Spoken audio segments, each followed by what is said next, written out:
Perkumpulan untuk Pemilu dan Demokrasi Perludem menilai dukungan organisasi kepala desa dan perangkat desa untuk pasangan calon nomor urut 2 Prabowo Subianto Gibran Raka Buming Raka berpotensi melanggar Undang-Undang Nomor 7 Tahun 2017 tentang Pemilu. Sanksinya adalah pidana 2 tahun atau denda 24 juta rupiah.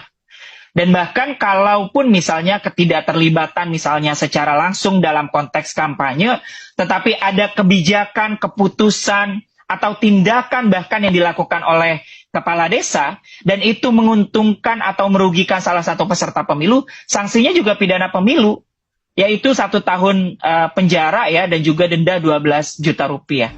Tapi apakah kami dilarang secara organisasi mengkonsolidasi calon presiden yang dianggap bisa memperjuangkan dan melanjutkan perjuangan Pak Jokowi? Enggak dilarang.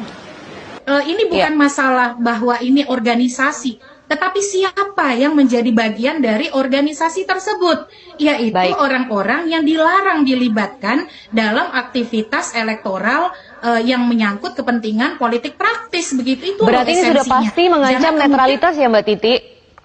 Sudah pasti. Jadi mereka ini adalah orang-orang yang diminta netral oleh Undang-Undang Pemilu kita.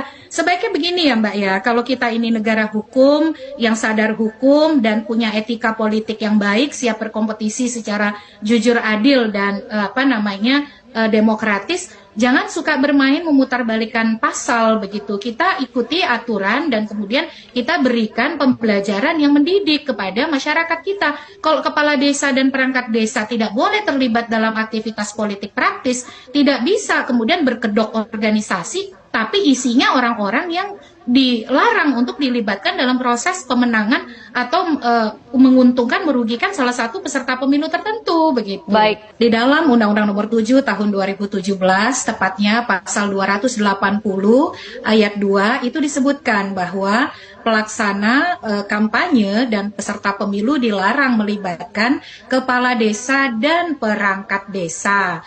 Nah, lalu juga ada ketentuan pasal 282 Undang-Undang